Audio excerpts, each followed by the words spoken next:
Okay. Hi, everybody. This is World Affairs Monthly, and I have on the line today Mr. Khaled Mahmood. And of course, probably some of you know he publishes and edits restoringthemind.com. Khaled, it's great to talk to you. For this time, it's reverse roles. I'm going to be in charge. You know, the first thought I have, and the first question I have, Uh-huh. is of course about the new world that we know is taking taking shape right now. I mean, that I'm gonna quote Heineck uh, Komoniak, yeah, something like that.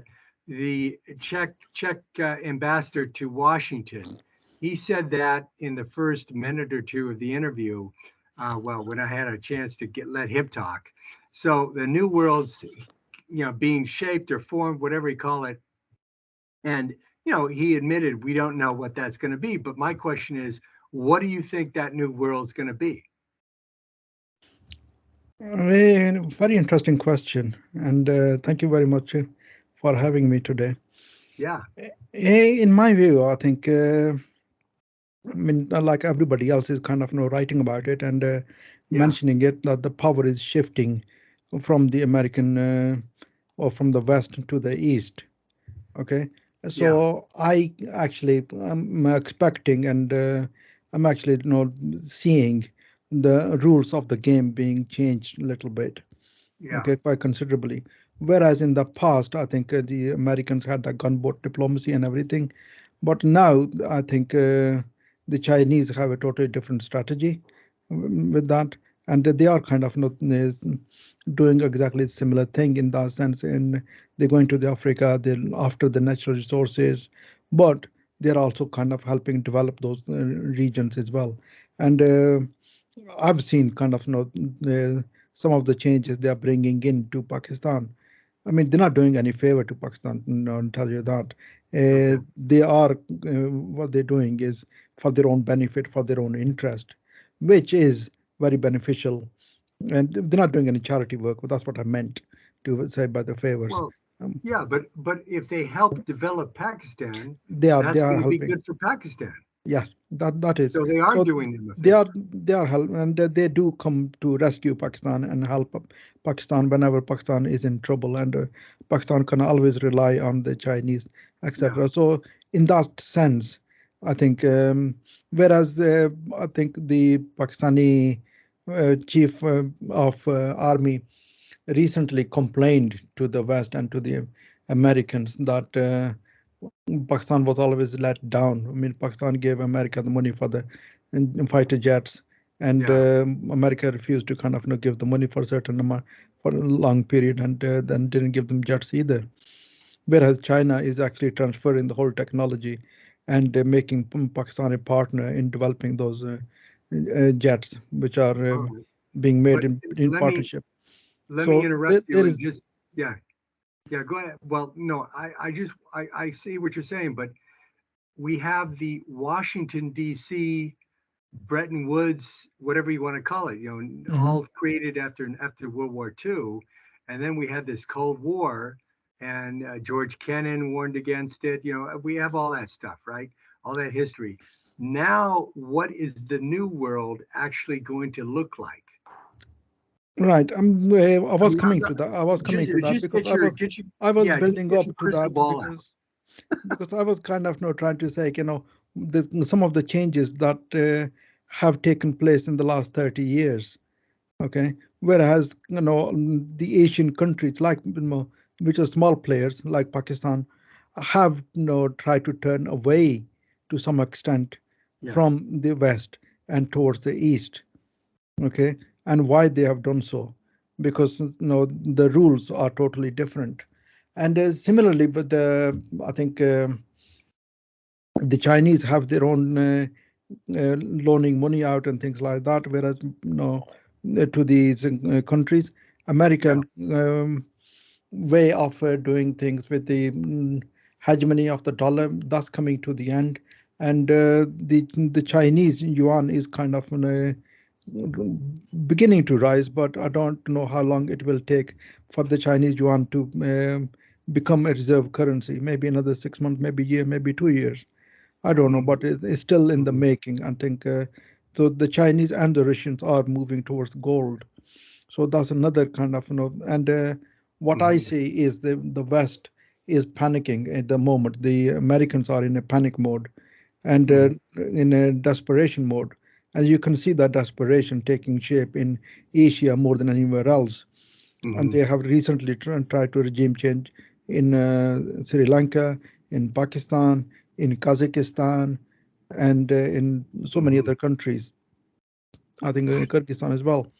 So basically, the West is becoming showing its desperation and helplessness, but still is a big hegemon, and the world does fear it. And the fear was evident today in Pakistani Supreme Court when they decided to let Imran Khan back into the parliament again, so the vote of no confidence could be go against him, and he could be toppled through that process.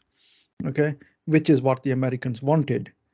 Okay, so I'm kind of, to some extent, I agree with the court. Can the legal processes should take place like they did in Pakistan, but at the same time, what is happening is that the corrupt leaders, which the Americans had, been installing in Pakistan for such a long time, and in many other countries. I mean, all the leaders that America supports. I mean, like for example, recently Donald Trump called Sisi his favorite dictator.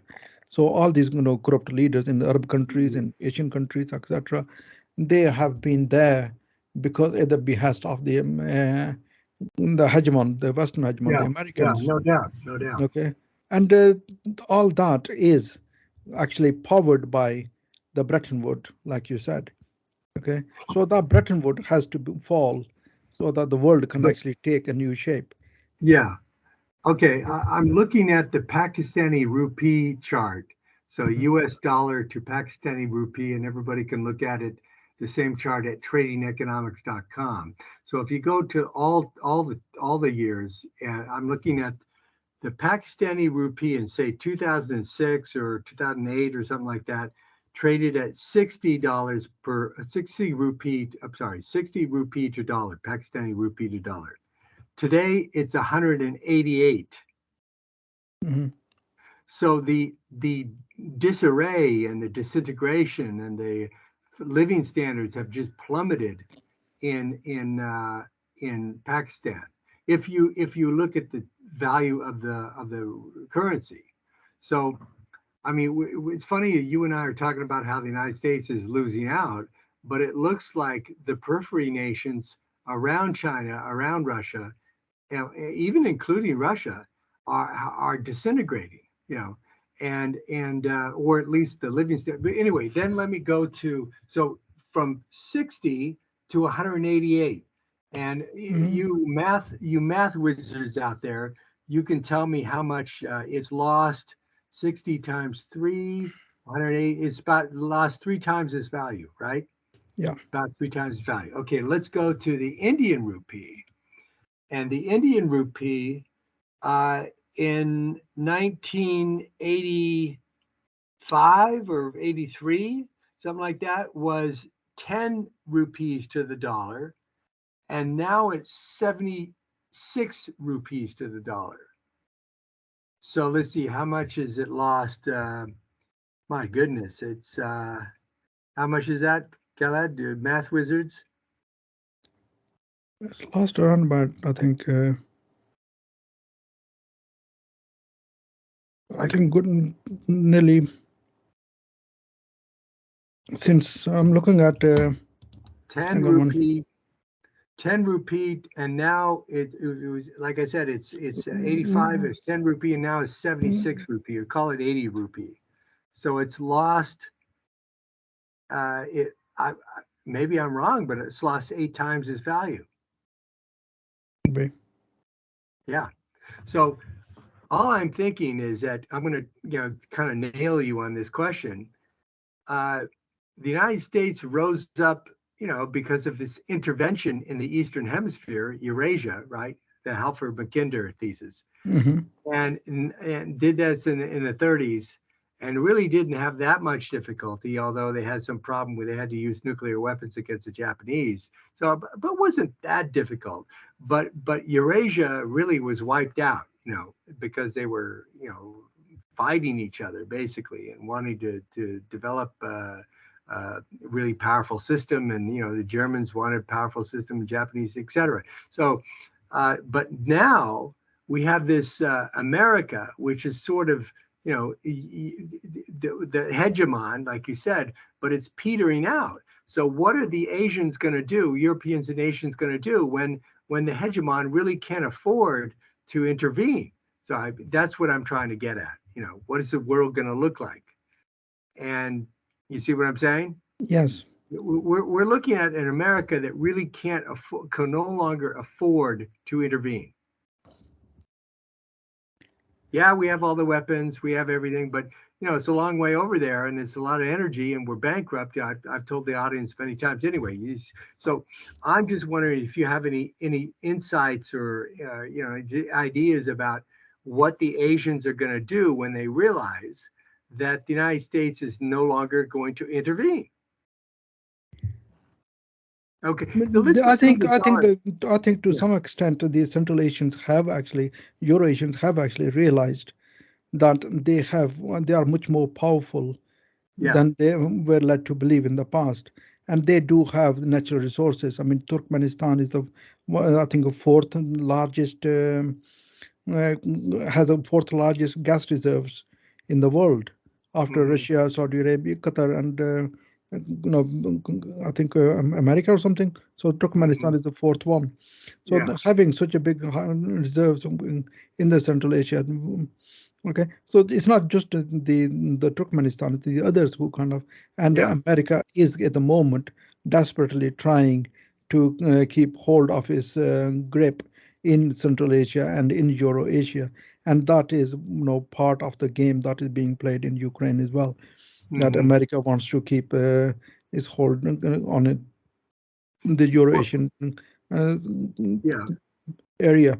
So basically, I think that is what is the big hegemons like the Chinese and the Russians are doing is trying to loosen the grip, Yeah. okay, and trying to make accelerate the process of America. I think had the Chinese and the Russians not intervened in Ukraine, I think America would have taken a bit more time for the Americans to stay powerful. Okay, I think Hmm.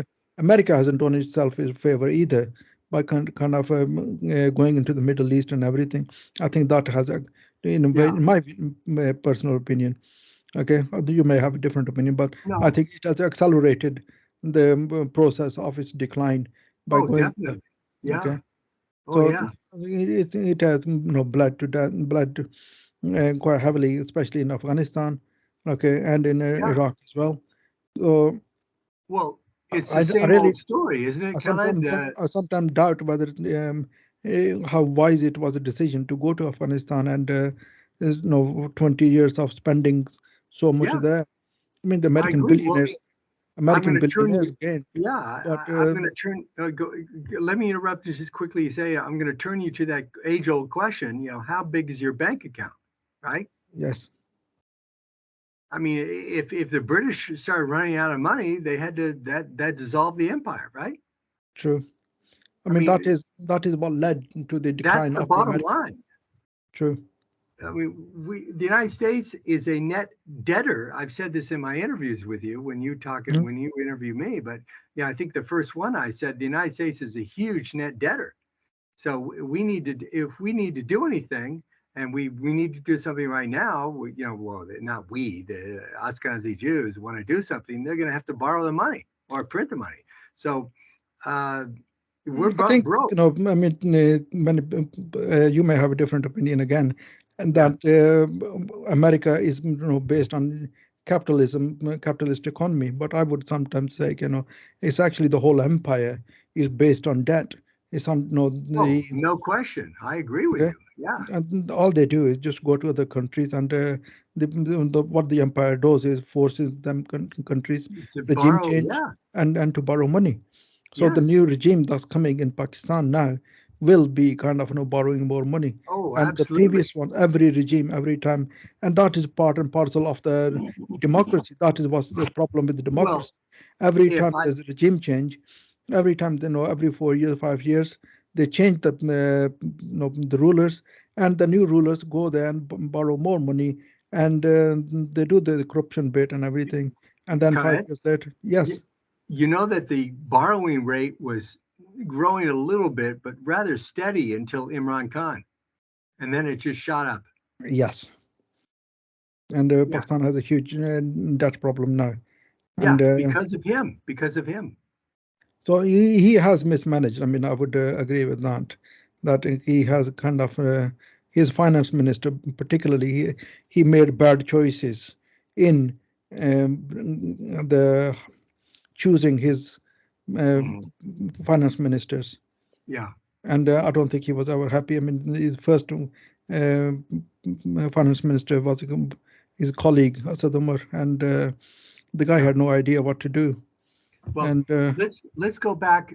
You did that with me a couple of times. Let's focus on the question: what uh is this new world going to look like? So, for example, since World War II, we have this big thing called North America, right? yeah, With a lot of oil resources, and they hmm do commerce, and they have the big navy to build up the big military power, et cetera. The dollar becomes almighty, et cetera, right? We all know that. hmm Now we have China, basically. That fundamentally China has challenged that hegemony, commercial hegemony, because China's got 1 billion people plus working day in and day out. They can squash America anytime they want, but commercially, right? And then you have Russia with the resources. So I'm thinking that America is toast. It's toast. And I don't know if it's going to happen really fast, but I saw that Tony Blinken, his father was stepfather was a friend of mine, Samuel Pizar.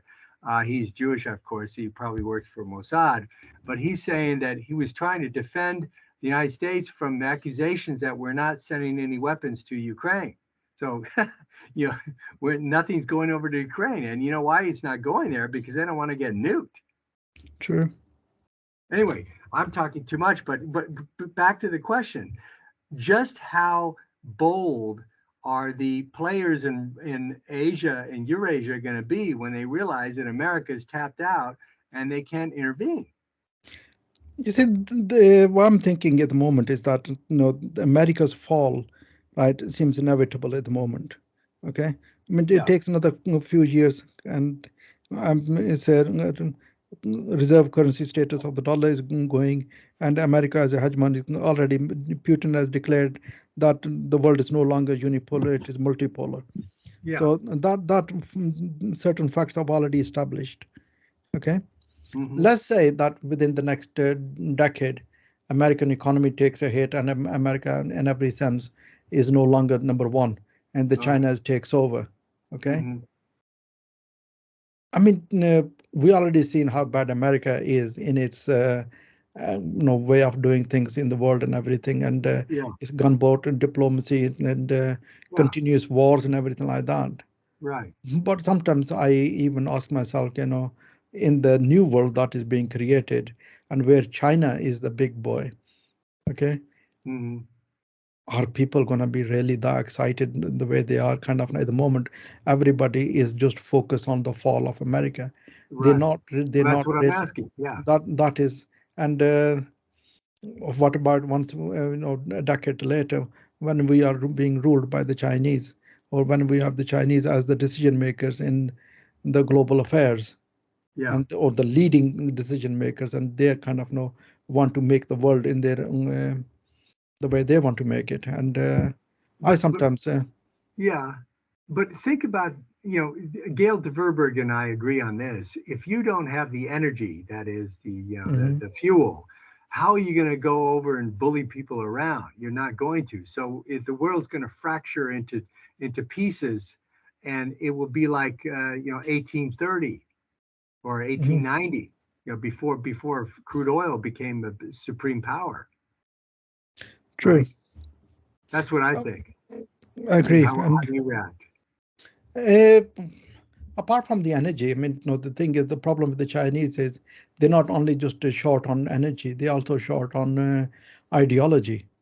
I Yeah, mean, the thing is, nobody wants to follow either the communism, or they don't want to follow the Confucianism, or they don't want to follow the yeah, Buddhist and everything, whatever the Chinese are selling, apart from their cheap consumer products. The world doesn't want anything else from them. right. Okay, so Yeah, if the Chinese want to kind of change the world, how will they change it? And what ideology would they use? And which when they don't even have one, and hmm. then they know there has to be an ideology. And Why the does there capital, have to be? Why does there have to be? Because what if they just provide manufactured goods for the whole world? Who cares what they believe and think? yeah, but then we move into the world that is already been there, which the Americans have done is they removed the communism actually removed the religion, and so did Hmm. the Hmm. West. And with the removal of the religion, what has happened? I mean, in America, and I wrote this in one of my articles a while Hmm. back, that very high number of American veterans, I think, are committing Oh, suicide yeah, on a yeah, daily basis. And that is what my explanation for that is yeah, lack of religion there, because I yeah. think when you talked about it, that politics actually divides and the religion Yes, actually heals. So yes, it does. once the American soldiers have actually gone to these war zones and committed atrocities, right, and Yeah, then the spiritual healing has to take place, right, but they're because not getting it. they're not getting it, Yeah. and they can't live with Well, the what they have done. And and the, don't you think, Khaled, that they're used up like an old rag? You know, they're used. You're used as a rag, and then they're after you use a rag too much, you just throw it out. yeah, so similarly the Chinese have actually not gone to any war yet, and when they do, they will face exactly the similar situation. Yeah. And the same ideology that America has kind of taken from the British and carried on with it, I don't think Hmm. the world wants the Chinese to do the same. I Okay. think that Now, the time of that ideology is come to an end, because yeah, the way I look at it and is that this ideology was a very extreme one.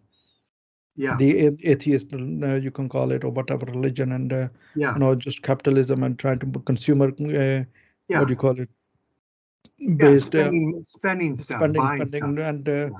trying to fulfill your spiritual needs through the spending. Right. Being a shopaholic, those Yeah. days are gone, Yeah. and they're Those not going days to are come back. gone. Yeah. So Now, yeah. there has to be a replacement. And from that one extreme where we've been for the last 100 years, from the extreme, we need to go to the other extreme. That's very interesting. Okay. Yeah. So No, that's very interesting. Yeah. the second extreme has to be when the religion has to come back. Okay. I know you don't agree No, with no, the, no. I think that's my theory, and you're using my theory, and I think it makes sense. I just don't know that. Okay, but now I agree with that. That's very interesting. The audience should consider that. But again, what seems to be we hit on it last time we talked. The big powers like China, Russia, with they're arming the periphery powers, right? Pakistan, India, et cetera, et cetera. They're arming them, and these yes. guys can build weapons, and so before you know it, there's going to be manpads, stingers, javelins, all made homemade, right? Not bought by the United States or Russia. They all be homemade, and who's going to stop these people from using these weapons? So I'm thinking a combination of the weapons technologies proliferating and then the internet. And I told the Czech ambassador, yeah, Komonachek, I said, the printing press, you could opt out of the printing press, which the Ottoman Empire, the Muslims did, the Chinese did, almost everybody did except Western Europeans, and everybody opt out. But you can't opt. You really cannot opt out with the internet, right? Not with Mhm. satellites. You can't opt out. So I'm thinking. I'm just going to propose this. What is going to be the effect of these weapons proliferation, cheaper and cheaper weapons, more and more powerful weapons, but cheaper and cheaper. And at the same time, the spread of knowledge and information is going to accelerate to mind-boggling degrees, right? So it seems to me the whole world is going to be destroyed. So what's your reaction? I mean, that I can see this thing happening already. I mean, I think Yeah, when we started the interview, we talked about Pakistan and Sri Lanka being destabilized by the Americans, and it's yeah, very interesting that say that uh, India, sorry, China and Russia are supplying India and Pakistan the weapons, and yeah. America at the same time is trying to destabilize Pakistan and everything. Well, maybe India, not destabilize, but they want to prevent the Chinese or the Russians from doing that to the right. They want to stop it. but the way They I they see it, they said there I is a saw political it, instability there going to be, and I think but I saw. Let me interrupt to just say that I saw someone in the State Department threaten the Indians. You're not going to buy Russian weapons. They actually said that. I think it was yes. this woman, Jewish woman, Sherman. I can't remember now, but I think it was Sherman. So basically, the kind of language is not going to kind of settle well with the public No. or with everything. And India is already kind of, to some extent, the rhetoric within the country is that they want to kind of make India a Hindu state, a religious state, just like Israel is a Jewish state. They want to make Okay. India a Hindu Yeah. state before 2024 elections, Okay. which meaning that they want to kind of create internal anarchy and chaos and maybe even genocide next year. Get rid of the Muslims. Get rid of the minorities, Yeah. Well, there's mostly all Muslims, right? minorities, all minorities, whether they are Muslim or Christian or. Yeah, but Uh, there's 200 million Muslims in India, so that's a lot of people to get rid of. but there's going to be a lot of genocide, and then they do have a lot of population to that they want to um, purge. I wouldn't be surprised. I suppose I'm not going to be surprised that 200 million Muslims could be either removed or killed. It's possible. That's a lot of people to kill though and remove. No, no, I'm not. I don't. I agree with you that they will not be able to remove or kill out many, but there is going to be a lot of culling in inside India. And Yeah. that is because similar thing has happened in Burma in when they with the Oh Rohingya yeah. they displaced them. So India is actually wants to do exactly the same as whatever happened to Rohingya. Yeah. And Well, okay. Now, so uh, that kind of instability is being promoted by the West as well, and the Russians and the Chinese in that sense. There's one side is supplying the weapons, the other is kind of playing the politics and everything, and mhm, pushing them to the extreme. mhm. So as in a political instability, and I think the way I'm looking at whatever has happened with the today's uh, decision by the Supreme Court that Mhm. the political field will remain unstable for a very long time now. Yeah. And even in next year, elections are very far off, and I doubt if things erupt before the next elections. I And don't that, think they're.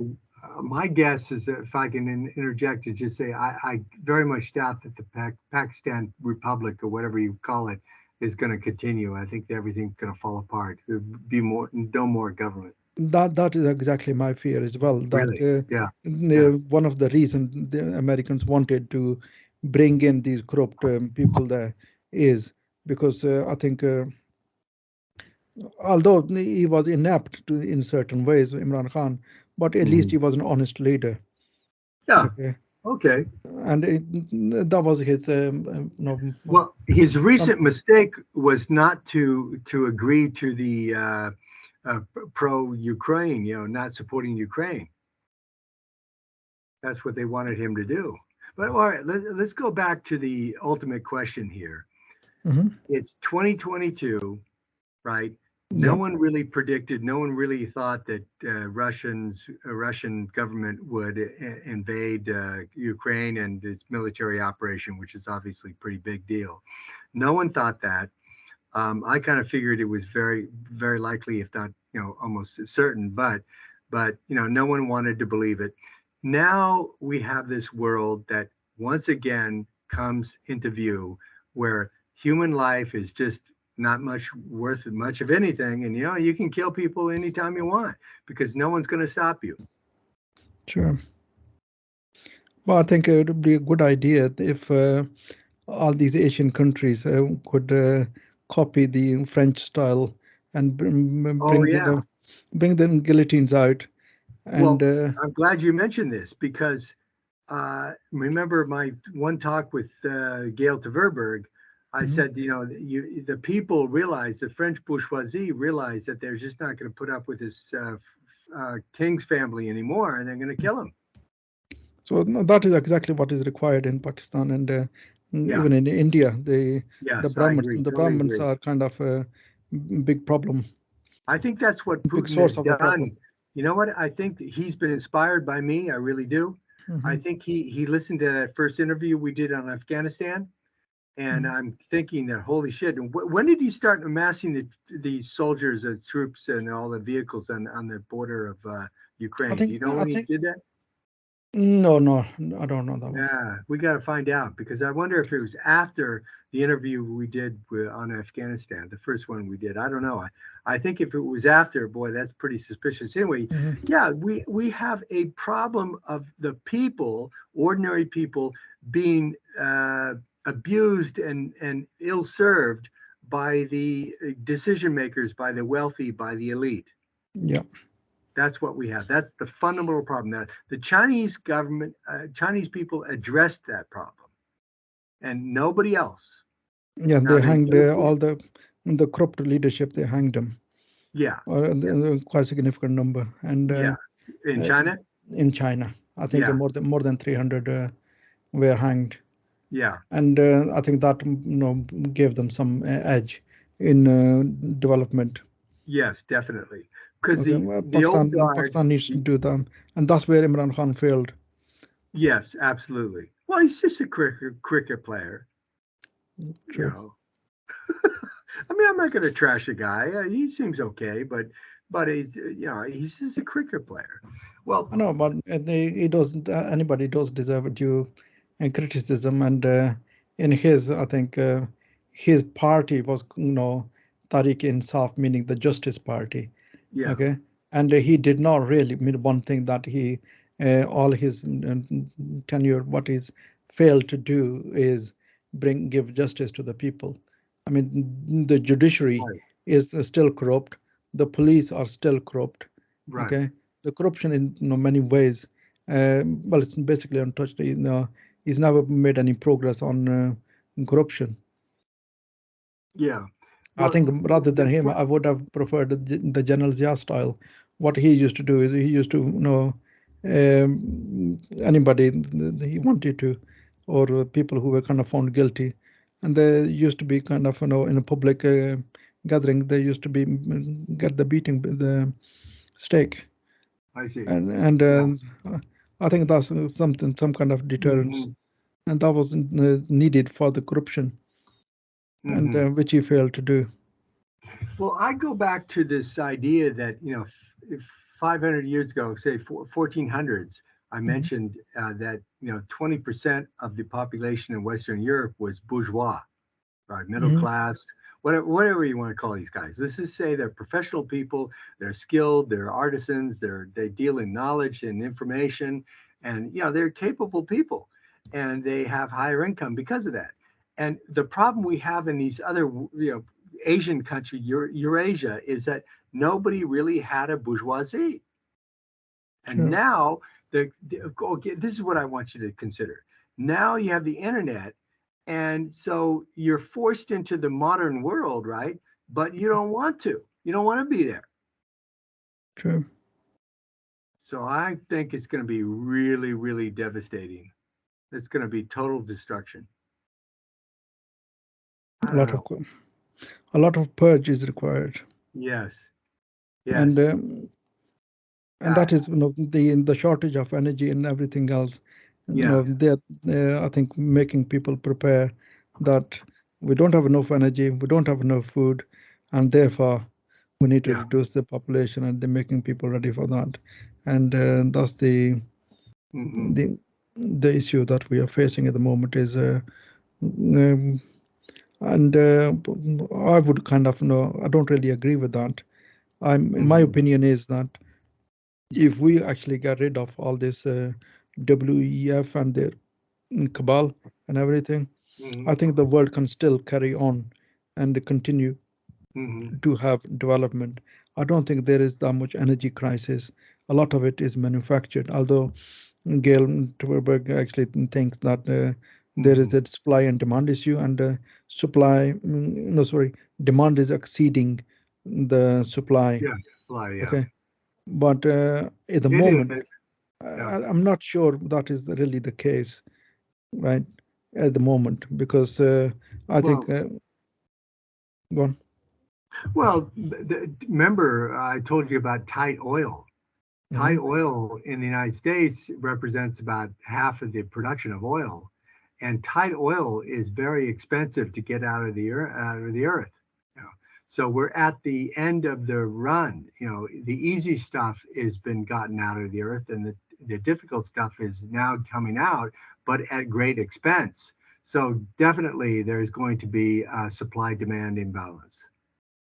Definitely. No, I do agree that no, eventually Yeah. that's going to be the case, but whether it is the case already is theoretical. It's not. All right. All right. Well, I mean, I soon I don't know what day I'm going to go, but soon I'm going to go out and get some fuel and buy some stuff, and I'm already paying $7 a gallon for diesel.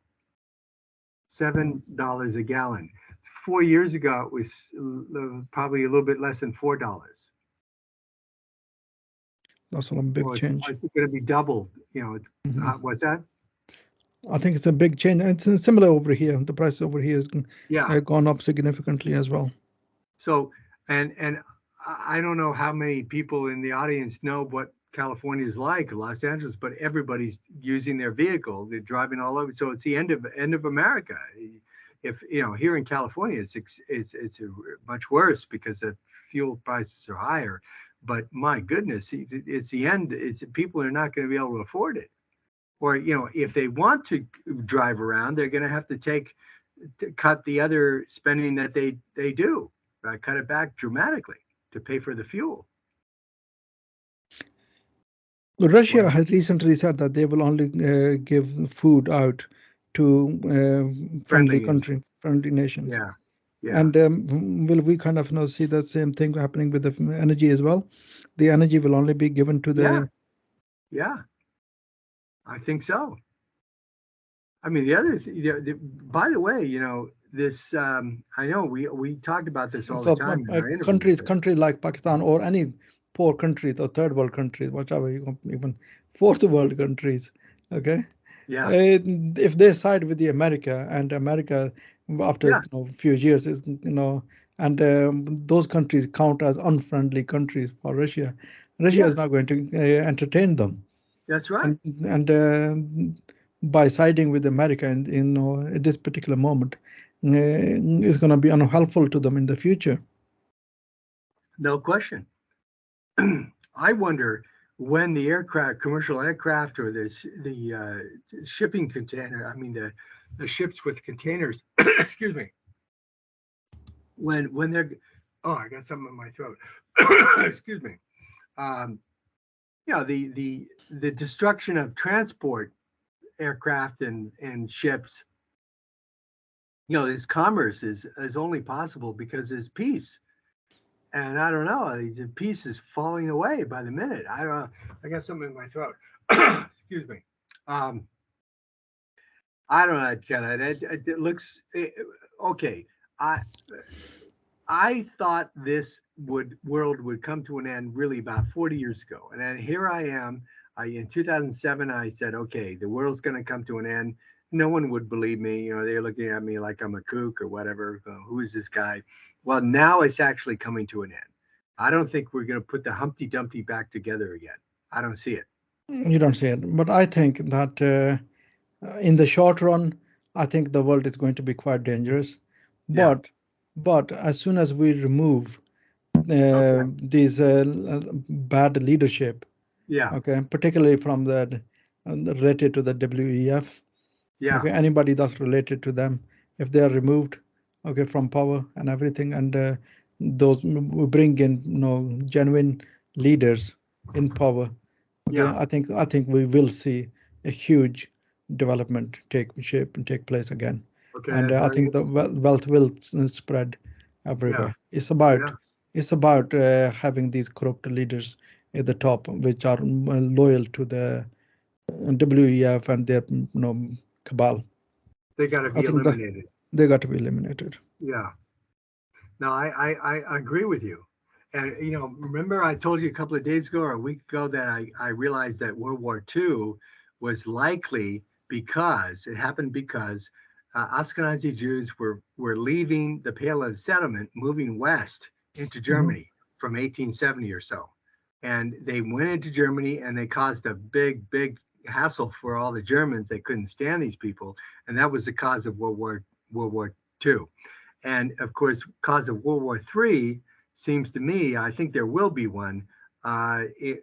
The darn Ashkenazi Jews, same group, they came to the United States between 1870 or 1880 and 1920 or so, a couple of million, and that's going to be the cause of World War III. So anyway, but I don't know, Colette. It's looking pretty grim. But I'm happy. I don't care. I like to see the whole world destroyed, frankly, because it's a crappy world. I don't, you know. I mean, I'm glad I'm not a Pakistani, right, or Indian. I mean, I'm pretty fortunate here, very fortunate. But my goodness, if you're, somewhere in the Eurasia, Myanmar, where you got these kooky leaders and they just thieves and losers and they won't do anything. You don't Well, know when, yeah, I think the leadership is just as bad in America as it is in the Asia, it is. but the only difference is that America has much more wealth, and because of that much more wealth, the people don't feel it as bad, whereas in Asia and in Pakistan, India, and things like that, the poverty is very extreme. Yeah, And within that, the leadership at the top, especially the Brahmins in India, are kind of not just taking the mic, basically. true. Well, um, the British Empire, we're going on 43 minutes. We can probably stop at 45 if you want. We Okay. can do this. We can do this more often. I think it's a lot of fun. But again, I've often mentioned, I talk about this all the time. The annual debt service cost of the federal government is about 15 to 16% of hard cash revenue. So I'm going to assume that that's going to start, really kind of accelerating. Before you know, it's going to be 20%, 25%, and then it's got to come to an end. It's default time. So True. that's when the whole thing shuts down. True. And these NATO guys are just people are going to have to realize that they're on their own. True. I agree with that. I've been telling everybody this, but they're like delusional. They're like little children. They don't understand shit. I mean, Pakistan and India they better figure out what to do. They gotta get on the ball because it's the Big Daddy is going bankrupt. True. Yeah. I think that even the UK may go bankrupt as well.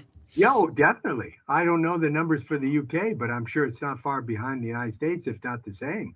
I'll have to look it up. It's hard to get these kind of numbers, but no, it's probably so. The debt service cost of the UK. See if you can find it tomorrow morning when you get up. Debt Okay. service cost of the UK government and how much revenue they actually pull in. They're not the borrowed amount, but the actual hard cash revenue. And I would assume it's probably between 10 and 15%. I'm going to guess. Okay. But We'll have a the look. France is it's just a couple of percent. Most European countries are very small, 2 or 3, 4, 5% at the most. Mhm. Yeah. Well, France is getting a lot of money from the Africans still. So Yeah. yeah, Well, I think uh, I don't know. I think the United States has just become too aggressive in its spending. You know, the incomes are too high, and they just spend too much and they borrow too much. It really was all about the empire, borrowing for the empire. You know, like you said, going to Afghanistan and doing that for 20 years, and they probably borrowed most of that, right? $1 trillion probably spent in Afghanistan, maybe more, and all sure, for nothing. So sure. obviously that can't be done forever and ever. That's ridiculous. The same thing happened with Iraq. And they want to continue. Yeah. Well, you like our discussion? You want to cut? Yeah, I think we'll call it a Okay. day here. All right. Look, have a good sleep, and I'll talk to you tomorrow morning. Thank you. All right. Bye bye. Bye bye.